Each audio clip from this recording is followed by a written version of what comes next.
টানা ১৬ বছরের সরকার এখন কুর্সিচ্যুত। মূলত শুধু তাই নয়, তার দল মাঠে ময়দানেও অনেকটা কোণঠাসা আওয়ামী লীগ। শুধু তাই নয়, এখন শেখ হাসিনা তিনি অনেকটা অন্তরালে। আর ঈদের এই আবহে একেবারে নতুনভাবে একটা বদলে যাওয়া বাংলাদেশে এভাবেই অন্তত ঈদ পালন হলো। ছবিটা বদলে গিয়েছে অনেক আগে। গত বছর অগস্ট থেকে হঠাৎ পরিবর্তন সেই বাংলাদেশে। শুধু তাই না, একের পর এক ভারত বিদ্বেষী মনোভাব, কলকাতায় আক্রমণের একাধিক ঘটনা, তারপর পদ্মা এবং গঙ্গা দিয়ে বয়ে গিয়েছে বহু জল। অন্তর্বর্তী সরকার গঠন হয়েছে। অন্তর্বর্তী সরকারের দিকে তাকিয়ে এক রাশ আশা আকাঙ্ক্ষা, উঠল নির্বাচনের দাবি। শুধু তাই নয়, এই বাংলাদেশও দেখেছে যেভাবে ঢাকার রাজপথে একাধিক জঙ্গির পতাকা উঠতে দেখা গিয়েছে। একের পর এক ক্রমাগত ভারত বিদ্বেষী মনোভাব প্রশ্ন তুলেছে। শুধু তাই নয়, দুই দেশের এপার বাংলা এবং ওপার বাংলার মধ্যে সম্পর্কের অবনতি হয়েছে বারে বারে। তারপরও কড়া সতর্ক পদক্ষেপ নিয়েছে নয়াদিল্লি। এবারে দেখা গিয়েছে যে রীতিমতো এই ঢাকায় ঢুকলো জঙ্গি। কারণ সেখানেই এখন যে অবস্থা, অন্তত প্রেসিডেন্ট হলো বন্দি। যে পরিস্থিতি অন্তত এই মুহূর্তে তৈরি হয়েছে, ঈদের এই উৎসবের মধ্যেই কোথাও কি প্রেসিডেন্টকে নিকেশের ছক, যেখানে সেনা প্রধানের তৎপরতায় ইতিমধ্যেই রক্ষা পেয়েছেন, বাঁচলেন প্রেসিডেন্ট সাহাবুদ্দিন। গোয়েন্দা রিপোর্ট যেখানে ফাঁস হলো এবং অপারেশন ঈদগাহ 2025 ইউনুসকে প্রেসিডেন্ট পদে বসাতে ঢাকায় ঢুকেছে জঙ্গি বাহিনী। এই প্রশ্নগুলো যেরকম উঠছে, কারণ রাজধানী ঢাকায় ছড়িয়ে পড়েছে প্রায় 1000 জঙ্গি, অন্তত রিপোর্ট যা বলছে। কিন্তু প্রশ্ন হচ্ছে এখান থেকেই যে কোথায় রয়েছে এই জঙ্গি ঘাঁটিগুলো, কোথায় তারা গোপনভাবে নিজেদের এই ডেরা তৈরি করেছে, পরবর্তী টার্গেট কারা।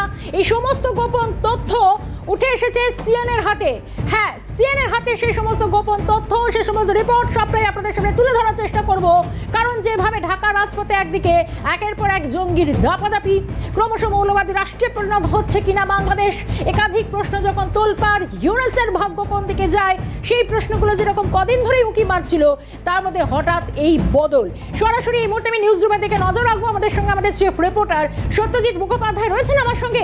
সত্যজিৎ, একটা বাংলাদেশের যে বর্তমান পরিস্থিতি অনেকগুলো প্রশ্নের জন্ম দিচ্ছিল, বাংলাদেশের কোন গতিপথে যায়, কিন্তু তার মধ্যে এখন এই যে সমস্যা, অন্তত ঈদের এই আবহের মধ্যে প্রেসিডেন্টকে নিকেশের ছক। শুধু তা নয়, একেবারে হাজার হাজার জঙ্গির দাপাদাপি। কি কি তথ্য হাতে রয়েছে আমাদের? এই জঙ্গি ঘাঁটিগুলো কোথায় তৈরি করা হচ্ছে, কিভাবে এই গোপন তথ্য কি কি রয়েছে আমাদের হাতে? সবশেষে একদমই তাই। তুমি যে তথ্য জানাচ্ছিলে যে উৎসবের মরশুমে, রমজানের আবহে, ঈদের আবহে এই মুহূর্তে ঢাকা জুড়ে, বাংলাদেশ জুড়ে কালো মেঘ, এবং সেই কালো মেঘের আস্তরণ আমরা সরাতে পেরেছি। আমাদের কাছে ইতিমধ্যে প্রচুর গোপন তথ্য ইতিমধ্যে আমাদের হাতে এসছে এবং বেশ কিছু গোয়েন্দা রিপোর্ট এসছে যা চাঞ্চল্যকর এবং রীতিমতো মানুষকে ভাবিয়ে তুলবে। এবং ভীষণ ইন্টারেস্টিং সেই সমস্ত গোয়েন্দা রিপোর্ট, ভীষণভাবে অ্যালার্মিংও। এতটাই অ্যালার্মিং যে এই গোয়েন্দা তথ্যের মধ্যে লুকিয়ে আছে এমন একটা প্লট, যেই প্লটটা উন্মোচিত হলে বোঝা যাবে আসল ছবিটা কী। এবং এখনও পর্যন্ত যে তথ্য আমরা পাচ্ছি যে মোহাম্মদ ইউনুস তিনি নিজে রাষ্ট্রপতি হতে চাইছেন, এবং এই রিপোর্ট আমাদের নয়, আমাদের দপ্তরে আমাদের কাছে রিপোর্ট এসে পৌঁছচ্ছে। এই গোপন রিপোর্ট আমাদের সোর্স অনুসারে মোহাম্মদ ইউনুস শাহাবুদ্দিন চুপ্পু অর্থাৎ প্রেসিডেন্টকে তিনি সরাতে চেয়েছিলেন, এবং নির্দিষ্টভাবে বেছে নেওয়া হয়েছিল এই ঈদের আবহ, এই রমজানের মাস বা এই যে উৎসবের যে মরশুম বাংলাদেশে চলছে। যে কারণে তোমাকে নির্দিষ্টভাবে বলবো যে ইতিমধ্যেই সেই প্লটকে বাস্তবায়িত করতে, কারণ মোহাম্মদ ইউনুস বুঝতে পেরেছিলেন যে নাবালক নেতাদের দিয়ে আর বিশেষ কিছু হচ্ছে না, তিনি এই সমস্ত কাজগুলো করতে চাইছেন, সেটা নাবালক নেতারা করতে পারছেন না। তার ফলে তিনি যদি এই মুহূর্তে বাংলাদেশের আইন অনুসারে তিনি সরাসরি প্রেসিডেন্ট হতে পারবেন না, কারণ বাংলাদেশে এই মুহূর্তে আইনসভাটাই নেই। ফলে তিনি হবেন অ্যাক্টিং প্রেসিডেন্ট বা ভারপ্রাপ্ত প্রেসিডেন্ট বা ভারপ্রাপ্ত রাষ্ট্রপতি। এই ভারপ্রাপ্ত রাষ্ট্রপতি হওয়ার জন্য তার প্রয়োজন বর্তমান যিনি সংবিধান বিধিবদ্ধ রাষ্ট্রপতি, সংবিধান স্বীকৃত রাষ্ট্রপতি শাহাবুদ্দিন চুপ্পু রয়েছেন, তাকে সরিয়ে দেওয়া অথবা তাকে নিকেশ করা। যে কারণে আমাদের কাছে যে গোপন তথ্য এসে পৌঁছচ্ছে, ঢাকায় আইএসআই নিয়ন্ত্রিত এবং এছাড়াও হিজবুত তাহরি বা আনসারুল্লাহ বাংলা টিমের যে প্রশিক্ষিত জঙ্গি, সেই জঙ্গি বাহিনী ঢাকার বিভিন্ন অংশে, বিভিন্ন হোটেল, বিভিন্ন আবাসনে ইতিমধ্যে তারা গা ঢাকা দিয়েছে, আশ্রয় নিয়েছে। আমরা ঢাকার সেই ছবি দেখাবো যেখানে যেখানে জঙ্গি বাহিনী প্রায় 1000 জঙ্গি, যে গোয়েন্দা রিপোর্ট আমাদের কাছে পৌঁছচ্ছে সোর্স মারফত, তাতে বলা হচ্ছে 1000 জঙ্গি ঢাকার বিভিন্ন আবাসনে তারা আত্মগোপন করে রয়েছে এই মুহূর্তে। এই উৎসবের মাসেই তারা একটা পরবর্তী টার্গেট খুঁজছে। কোথায় কোথায় তারা আত্মগোপন করেছে সেই ডিটেলস আমাদের হাতে এসে পৌঁছেছে, এবং সেই ডিটেলস আমরা দর্শকদের জানাবো যে এই মুহূর্তে রাজধানী ঢাকার ঠিক কোথায় কোথায় একদম খতরনাক এবং কুখ্যাত প্রশিক্ষিত জঙ্গি দল, তারা প্রায় 1000 জঙ্গি তারা কোথায় কোথায় আত্মগোপন করেছে। আমরা নামগুলো উল্লেখ করছি। বাংলাদেশের বিভিন্ন হোটেল এবং আবাসনে এই জঙ্গিরা গা ঢাকা দিয়েছে। ইতিমধ্যে এদের কাছে অত্যাধুনিক অস্ত্র রয়েছে, এরা বোমা তৈরিতে সিদ্ধহস্ত, বিস্ফোরক তৈরিতে এরা সিদ্ধহস্ত। এই জঙ্গিরা রয়েছে ইতিমধ্যেই আমরা বলার চেষ্টা করব। মিরপুরে গা ঢাকা দিয়েছে, মোহাম্মদপুর রয়েছে, বসিলা আছে, মগ বাজার রয়েছে, যাত্রাবাড়ি আছে, নারায়ণগঞ্জ হাইওয়ে আছে, এবং সংলগ্ন অংশ অর্থাৎ জুরাইন, গাবতলা এবং শ্যামলী এবং উত্তরা, আবারও বলছি জুরাইন, গাবতলা, শ্যামলী এবং উত্তরা, এই সমস্ত অংশ যেগুলোর নাম আমরা বললাম, এই সমস্ত অংশে ইতিমধ্যেই জঙ্গি গোষ্ঠীর বিভিন্ন প্রশিক্ষিত জঙ্গি তারা আশ্রয় নিয়েছে, তারা গা ঢাকা দিয়েছে। তাদের উদ্দেশ্য বড় কিছু করা, অর্থাৎ বড় টার্গেট তারা খুঁজছে, এবং এদেরকে কমিউনিকেট করছে, এদেরকে লিয়াজো সিস্টেমের মধ্যে আছে বাংলাদেশের একাধিক প্রাক্তন সেনাকর্তা এবং ইউনুসের সিন্ডিকেটের একাধিক সদস্য বলে আমরা সোর্স মারফত জানতে পারছি। পাশাপাশি যে বিষয়টা প্রয়োজন বলার, যে 26 তারিখে নির্দিষ্টভাবে যে তথ্য আমাদের কাছে পৌঁছচ্ছে, যে যেই তথ্য এসে পৌঁছলো যে প্রেসিডেন্ট শাহাবুদ্দিন চুপ্পুকে নিকেশ করা হবে, কোথায় করা হবে, যখন তিনি প্রার্থনা করতে যাবেন। এই রিপোর্ট বাংলাদেশের সামরিক বাহিনী জেনে ফেলে, এবং তারপরেই আমরা দেখি যে রমজানের মধ্যেই অর্থাৎ ঈদের ঠিক ওই প্রাক মুহূর্তে নির্দিষ্টভাবে সেনাপ্রধান ওয়াকারুজ্জামান তিনি সরাসরি বেশ গভীর রাতে পৌঁছে যান বঙ্গভবন, অর্থাৎ যেখানে রাষ্ট্রপতি শাহাবুদ্দিন চুপ্পু থাকেন। এবং যে ছবি আমাদের কাছে আসছে সেই ছবিতে দেখা যাচ্ছে কি, সেই ছবিতে দেখা যাচ্ছে যে ওয়াকারুজ্জামান তিনি প্রেসিডেন্টকে তিনি প্রার্থনায় অংশ নিয়েছেন একসঙ্গে, অর্থাৎ সেনাপ্রধান এবং প্রেসিডেন্ট তারা একই সঙ্গে প্রার্থনায় অংশ নিয়েছেন। এবং এই কনফিডেন্সিয়াল ছবিটা মিডিয়ায় তখনই লিক হলো যখন লিক করানো হলো, অর্থাৎ বোঝানো হলো পরিষ্কারভাবে যে প্রেসিডেন্ট এবং ওয়াকারুজ্জামান সেনাপ্রধান তারা একই দিকে রয়েছেন, এবং বাংলাদেশের মানুষ এবং বাংলাদেশের যে জঙ্গি গোষ্ঠী অর্থাৎ যে র্যাডিক্যাল ফোর্সেস, এর মধ্যে হিমালয় পর্বতের মধ্যে দাঁড়িয়ে আছেন স্বয়ং সেনাপ্রধান ওয়াকারুজ্জামান। এই ছবিটা সেই ইঙ্গিত বহন করে, এবং নির্দিষ্টভাবে তারপর এখানে নির্দিষ্ট বার্তা প্রেসিডেন্টকে দিয়ে দেওয়া হয় যে আপনি কোনোভাবেই আপনি প্রার্থনায় অংশ নিতে ঈদগাহ সেখানে আপনি যাবেন না, কারণ এই জঙ্গি বাহিনীর অপারেশনের নাম ছিল ঈদগাহ অপারেশন ঈদগাহ 2025, এই ছিল নাম। এবং ওখানে পরিবর্তে পাঠানো হয় নির্দিষ্টভাবে অন্তর্বর্তী সরকারের প্রধান মোহাম্মদ ইউনুসকে, এবং যে কারণে পরবর্তী সময়ে যদি ঈদগাহে তিনি প্রার্থনা করতে না পারেন, তাহলে 1971 সাল থেকে যে নিয়মটা আছে যে পরবর্তী দিনে তিনি জাতীয় মসজিদ বায়তুল, যে নির্দিষ্টভাবে যে মসজিদ রয়েছে তাদের বায়তুল মোকাররম, এই বায়তুল মোকাররমে তিনি অংশ নেবেন। কিন্তু সেখানেও প্রেসিডেন্ট যাননি, শুধুমাত্র এই আগের যে ইনফরমেশন এসে গেছিলো গোয়েন্দাদের হাত ধরে যে তার উপর একটা প্রাণঘাতী হামলার হতে পারে এবং এই ভিড়ের মধ্যে মিশে জঙ্গি গোষ্ঠী এই হামলাটা ঘটাবে। এবং তারপর নির্দিষ্টভাবেই সেনাপ্রধান সরাসরি মোহাম্মদ ইউনুসের সঙ্গে বৈঠকে বসেন, এবং মোহাম্মদ ইউনুসের সঙ্গে বৈঠকে বসে সেনাপ্রধান তিনটি প্রশ্ন করেন। সেই 3টি প্রশ্ন আমরা বলছি খুব কনফিডেন্সিয়াল প্রশ্ন ছিল সেনাপ্রধান ওয়াকারুজ্জামানের, যা শুনে মোহাম্মদ ইউনুস কার্যত ঘামতে শুরু করেছিলেন। সেই 3টি প্রশ্ন হলো, প্রথম প্রশ্ন ছিল যে নির্দিষ্টভাবে চীন সফরে গিয়ে কেন তিনি ভারতের 7 সিস্টার্স নিয়ে মন্তব্য করলেন এবং ল্যান্ডলক বললেন, এবং বললেন যে আমরাই হচ্ছি মহাসাগরের অভিভাবক, অর্থাৎ বাংলাদেশের তরফে যখন তিনি গেছিলেন তিনি বলেছিলেন ভারত মহাসাগরের অভিভাবক হচ্ছেন মোহাম্মদ ইউনুস। কারণ ওয়াকারুজ্জামান জানেন যে তাদের হাতে কোনো অত্যাধুনিক যুদ্ধজাহাজ নেই, ক্যারিয়ার ব্যাটেল গ্রুপের মতো হাইফাই বা ফ্রিগেট এগুলো কিছুই নেই। তা সত্ত্বেও আগ বাড়িয়ে তিনি এই কথাটা বললেন কেন? অন্য উদ্দেশ্য কিছু আছে কি? অর্থাৎ ভারতের সঙ্গে একটা বড় শত্রুতা চাইছেন মোহাম্মদ ইউনুস। দ্বিতীয় প্রশ্ন ওয়াকারুজ্জামান যেটা করেছিলেন যে লালমনিরহাট চিকেন নেক সংলগ্ন সেখানে এয়ারবেস করার জন্য নির্দিষ্টভাবে তিনি চীনা কর্তাদের মৌখিক আশ্বাস দিয়ে এসছেন, কেন এটা তিনি করেছেন? কারণ নির্বাচিত সরকার বাদে কোনো চুক্তি সম্ভব নয়। এবং তৃতীয়ত, সেদিনই তিনি ওয়াকারুজ্জামান পরিষ্কারভাবে বলে দেন যে আপনি যাবেন ওই জাতীয় ঈদগাহে সেখানে প্রার্থনায় অংশ নিতে। এবং যে কারণে পরপর আমরা দুটো ছবি দেখাবো, দুটো বাইট আমরা দেখাবো। প্রথমটা হলো মোহাম্মদ ইউনুস সেভেন সিস্টার্স নিয়ে কী বলেছেন, এবং তারপর ওই ঈদগাহে যেহেতু ল এনফোর্সমেন্ট টিমকে সেনাবাহিনী নামিয়ে দিয়েছিল এবং পুরো জঙ্গি গোষ্ঠীকে ঘিরে তাদের একদম মুভমেন্ট করার অবস্থা তারা ছিল না, অর্থাৎ জঙ্গি গোষ্ঠীকে একদম ঘিরে ফেলেছিল সেনাবাহিনী। ফলে সাধারণ মানুষ তারা জানতেন না, তারা বেরিয়ে এসে তারা ভীষণভাবে বিক্ষোভ প্রদর্শন শুরু করলেন যে এতক্ষণ কেন আমাদের আটকে রাখা হয়েছে। কিন্তু কারণ ছিল ওই ঈদগাহে সেদিনকে প্রচুর পরিমাণে জঙ্গি উপস্থিত ছিল প্রেসিডেন্ট চুপ্পুকে নিকেশ করার জন্য, যা সেনাবাহিনী সেদিনকে বানচাল করে দেয়। আমরা ব্যাক টু ব্যাক শোনাবো শর্মিষ্ঠা যে নির্দিষ্টভাবে প্রেসিডেন্ট মোহাম্মদ ইউনুস কি বলেছিলেন আর সাধারণ মানুষের প্রতিক্রিয়া সেদিন ঠিক কী ছিল। Landlocked region of India. They have no way to reach out to the ocean. We are the only guardian of the ocean for all this region. So this opens up a huge possibility. So this could be an extension of the Chinese economy, build things, produce things, market things, bring things to Nepal, China, bring it out to the whole rest of the world. That's the production house for you. So that's the opportunity we should seize and we should implement, we should get it done. Nepal has unlimited hydropower, which is a blessing. Bhutan has unlimited hydropower. That's a blessing. We can bring it to our purpose, to our setting up our factories and so on. And from Bangladesh, you can go anywhere you want because the ocean is in our backyard. So this is the opportunity that we want to take. And not necessarily it will be something you produce and sell it to the world. You can produce in Bangladesh, sell it to China too. কিন্তু এইরকম হয় না। খুব খারাপ কাজ হয়েছে। কেন gate বন্ধ করে রাখলো? আমাদের নাম আসে সবাই চলে আসবে। বাচ্চাগুলো একদম মেরে ফেলাইছে ভিতরে। গেটগুলো কেন আটকে রাখছে তারা? জানলা শেষ হওয়ার সাথে সাথে গেট খুলে দেয়। আর এখন দেখেন গেট আটকে রাখছে, বাচ্চাগুলোর অবস্থা কি হবে? অনেক বাচ্চা অসুস্থ হয়ে গেছে। গেট খুলে রাখা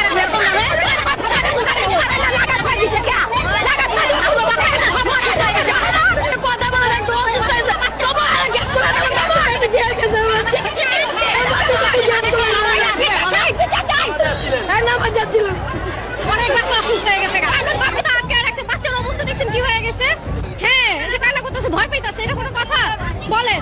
একটা মানুষ একটা অজ্ঞান হয়ে গেছে ভিতরে। হ্যাঁ, এটা তো ঠিক না, এরকম ভাবে তো এই বিয়ে। হ্যাঁ, একদম একদম সেই মানুষ যারা ওদিনকে ঈদগাহে ছিলেন, জাতীয় ঈদগাহে, এই বিক্ষোভটা স্বাভাবিক। তারা জানতেন না যে কেন সেনাবাহিনী এবং ল এনফোর্সমেন্ট টিম এই ভীষণ একটা ঘেরাটক তৈরি করেছে। তার কারণ ওখানেই প্রেসিডেন্ট শাহাবুদ্দিন চুপ্পুকে নিকেশ করার ব্লু প্রিন্ট রচনা করা হয়েছিল। এবং সেটা জানার পরিপ্রেক্ষিতে, আগাম জানার পরিপ্রেক্ষিতে সেনাপ্রধান ওয়াকারুজ্জামানের নির্দেশে পুরো জঙ্গি বাহিনীকে ঘিরে ফেলা হয়েছিল, যে কারণে এত কড়া নিরাপত্তার ব্যবস্থা সেখানে করা হয়েছিল। এবং স্বয়ং সেখানে ইউনুসকে পাঠানো হয়েছিল এবং তিনি কার্যত চেয়ারে বসে উপভোগ করছিলেন এই প্রার্থনাটা। তা নিয়েও প্রচুর বিতর্ক ছিল। আমরা এই মুহূর্তে আমাদের সঙ্গে রয়েছেন, আমাদের সঙ্গে একাধিক অতিথিরা থাকবেন। তার আগে আমরা যে তথ্য সব বলবো, ভীষণ গুরুত্বপূর্ণ তথ্য, যে আমরাই বলেছিলাম যে জুন মাসে শেখ হাসিনা সম্ভবত দেশে ফিরতে চলেছেন এবং তার আগে 26শে মার্চ, আমরা জানাচ্ছি এই প্রথম 26শে মার্চ থেকে শেখ হাসিনা তিনি নির্দিষ্টভাবে নিষ্ক্রিয় আওয়ামী লীগ নেতা যারা এই মুহূর্তে বাংলাদেশ বা বিভিন্ন অংশে আছেন তাদেরকে ছাঁটাই পর্ব শুরু করেছেন। এরকম 56 জনের তালিকা তৈরি হয়েছে। কারা কারা রয়েছে আমরা লিস্ট দিয়ে দিচ্ছি, যাদেরকে শেখ হাসিনা ছাড়তে চলেছেন এবং তারপর তিনি দেশে ফিরবেন বলেই সম্ভাব্য সূচি আমরা পাচ্ছি। আমরা নাম করে বলবো যে এই মুহূর্তে নির্দিষ্টভাবে যে প্রথম নামটি আসছে ওবায়দুল কাদের, যিনি আওয়ামী লীগের সভাপতি ছিলেন, তাকে দল থেকে নিষ্ক্রিয় থাকার জন্য বহিষ্কারের পথে শেখ হাসিনা বলে আমরা জানতে পারছি। একই সঙ্গে নাম আসছে জাহাঙ্গীর কবির নানুকের, আমরা স্ক্রিনে দেখিয়ে দেবো কোন কোন নাম এসছে আমাদের হাতে। তৃতীয় এসছে মির্জা আজম, তারা ভীষণভাবে নিষ্ক্রিয় রয়েছেন। চতুর্থ নামটি এসছে আসাদুজ্জামান কামাল, তিনি প্রাক্তন স্বরাষ্ট্রমন্ত্রী। পঞ্চম নামটি এসছে ডক্টর হাসান মাহমুদ, প্রাক্তন বিদেশমন্ত্রী, এই মুহূর্তে ব্রিটেনে বসবাস করেন। পরিবর্তে যাদেরকে ক্ষমতায় নিয়ে আসা হচ্ছে তাদের নাম আমরা উল্লেখ করব। পরিবর্তে নির্দিষ্টভাবে যিনি আসছেন আব্দুল হামিদ, তিনি পরবর্তী সভাপতি হতে পারেন বলে আমরা জানতে পারছি। এবং একই সঙ্গে সাইমা ওয়াজেদ, বঙ্গবন্ধুর দৌহিত্রী, তাকে পরবর্তী, আবারও নাম বলছি, সাইমা ওয়াজেদ, তিনি বঙ্গবন্ধুর দৌহিত্রী, তিনি পরবর্তী আওয়ামী লীগের সাধারণ সম্পাদক হতে চলেছেন বলে আমরা সম্ভাব্য তথ্য পাচ্ছি। এবং এই মুহূর্তে শেখ হাসিনার যে ইন্টেলিজেন্স নেটওয়ার্ক বা গোয়েন্দা নেটওয়ার্ক বাংলাদেশে তা শুরু হয়েছে, অন হয়েছে, এবং সেই নেটওয়ার্কের মাধ্যমে প্রচুর তথ্য তিনি পাচ্ছেন নিজে। এবং গত 26শে মার্চ থেকে এই তালিকা তৈরি হয়েছে, আস্তে আস্তে গোটা বিষয়টা সামনে আসবে। শর্মিষ্ঠা, বেশ, একেবারেই অবশ্যই সত্যজিৎ অবশ্যই আমাদের সঙ্গে থাকে। এই মধ্যে কর্নেল দীপ্তাংশু চৌধুরী আমাদের সঙ্গে আজকে জিরো আওয়ারে আলোচনায় যোগ দিয়েছেন। সত্যজিৎ, তোমার প্রশ্ন। দীপ্তাংশুবাবু, আমরা যে তথ্যে আসবো, গুরুত্বপূর্ণ তথ্য যে আপনি প্রত্যেকটা ইনফরমেশন আপনার যে আপডেট থাকছে এবং আপনি জানেন গোটা ব্যাপারটাই। সেই মুহূর্তে দাঁড়িয়ে যে তথ্য আমরা পাচ্ছি যে ঢাকা জুড়ে হিজবুত তাহরি বা বিভিন্ন জঙ্গি গোষ্ঠীর প্রায় 1000 জঙ্গি তারা ঢাকার বিভিন্ন অংশে, আমরা উল্লেখ করলাম কিছু আগেই, তারা সেখানে আশ্রয় নিয়েছে, গা ঢাকা দিয়েছে। এবং উদ্দেশ্য ছিল প্রেসিডেন্ট চুপ্পুকে নিকেশ করার। ওই ঈদগাহে প্রার্থনার সময় ওয়াকারুজ্জামান জানতে পারেন এবং তিনি আগে থেকে অ্যালার্ট করেন এবং সেদিনকে সমস্ত ব্যবস্থা নেওয়া হয়েছিল যাতে প্রেসিডেন্টকে বাঁচানো যায়। কতটা ভয়ঙ্কর! এবং মোহাম্মদ ইউনূস নিজে অ্যাক্টিং প্রেসিডেন্ট হতে চাইছেন এবং তার জায়গায় অর্থাৎ ইন্টারিয়াম প্রধান বা অন্তর্বর্তী প্রধান হিসেবে তিনি, যে তথ্য আসছে আমাদের কাছে, যে আসিফ নজরুলকে আনতে চাইছেন। কতটা গুরুত্বপূর্ণ এবং মানে ভয়ঙ্কর এই প্লট বলে আপনি মনে করেন দীপ্তাংশুবাবু? মোহাম্মদ ইউনূস, যিনি এখন অন্তর্বর্তী সরকারের প্রধান বলে নিজেকে বলেন, একটা গরিব দেশের অর্থ ব্যয় করে 58 জনকে নিয়ে চায়না ঘুরতে গেলেন, খুব ভালো। এবং আপনি যেসব ঘটনাগুলো বলছেন এগুলো লোমহর্ষক, এগুলো বিভীষিকা। এবং এর পেছনে একদিকে এই ভদ্রলোকই আছেন মোহাম্মদ ইউনূস, যাকে আমরা জানি উনি একজন ভালো অর্থনীতিবিদ বলে আমরা জানতাম। এই গ্রামীণ ব্যাংকের কমপ্লিট রেভলিউশন এনার হাত ধরে হয়েছে এবং সেই জন্য নোবেল প্রাইজ পাওয়া, এটাও আমরা জানতাম।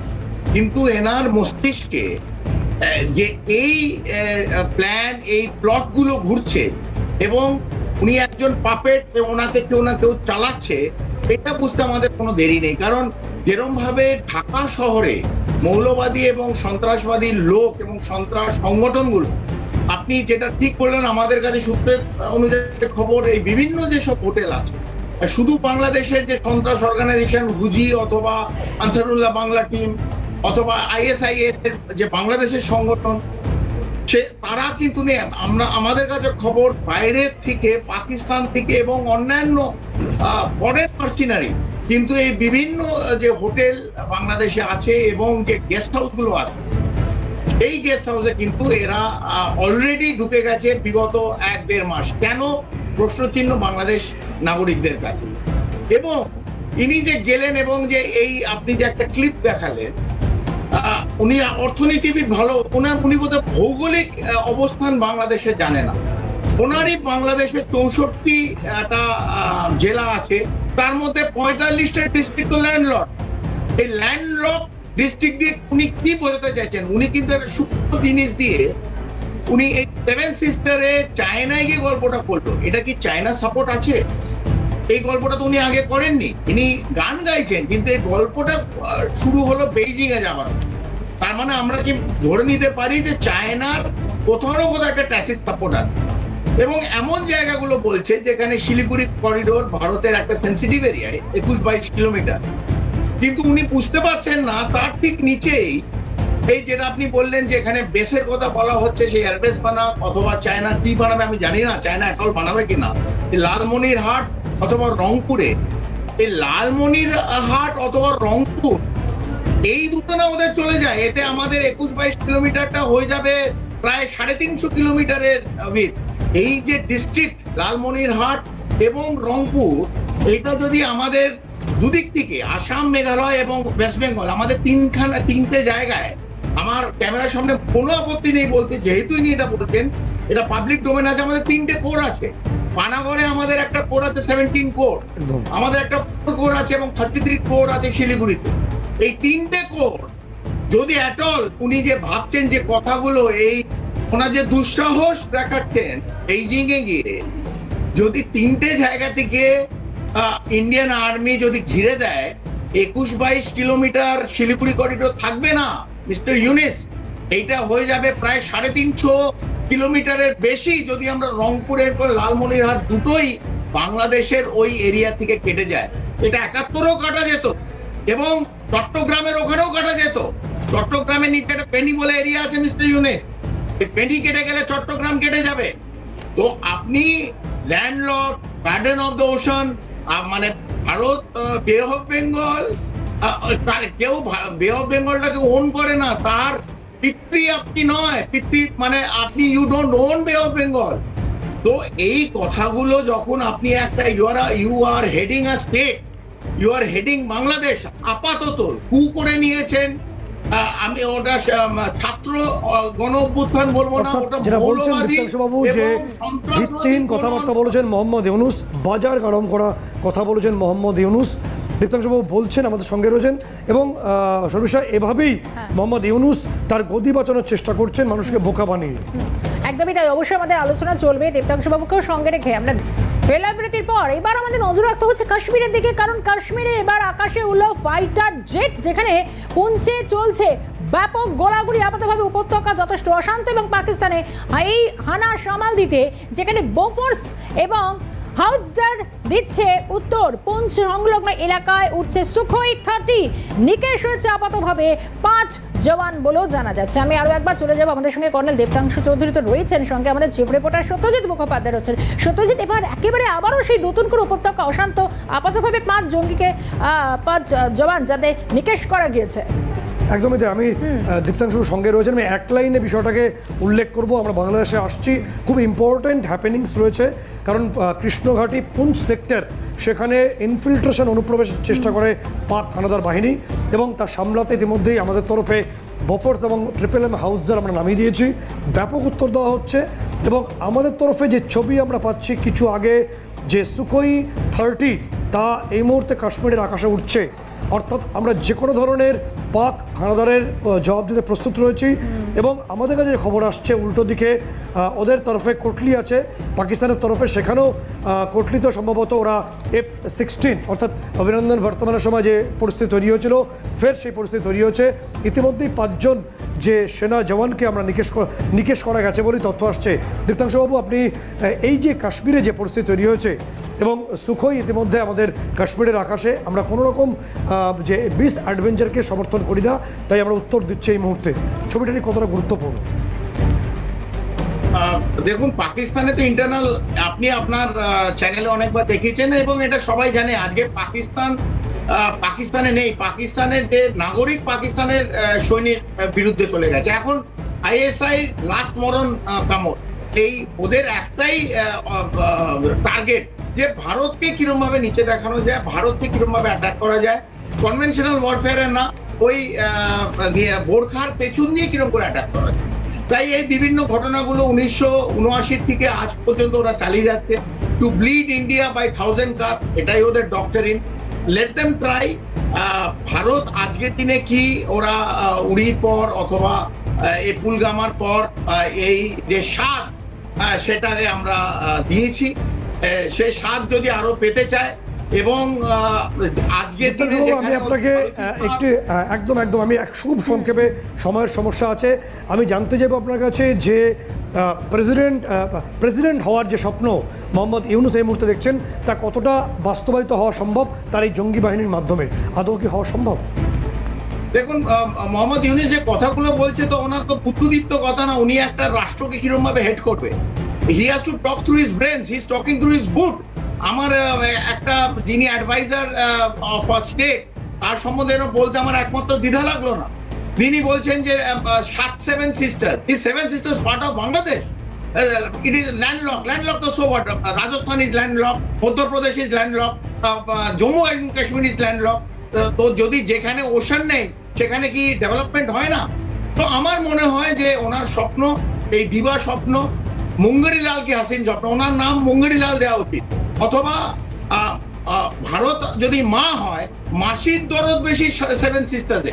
তো ইউনিস মাসির এত চিন্তা করা একদম দীপ্তাংশু বলছেন যে যেভাবে দিবাস্বপ্ন দেখছেন মোহাম্মদ ইউনুস, এবং তিনি নির্দিষ্টভাবে যেভাবে হুমকি দিয়েছেন ভারতকে, তার উত্তর তিনি নিশ্চিতভাবে পাবেন। সেটা কোন ফরম্যাটে হবে তা তো আমরা এই মুহূর্তে বলতে পারবো না।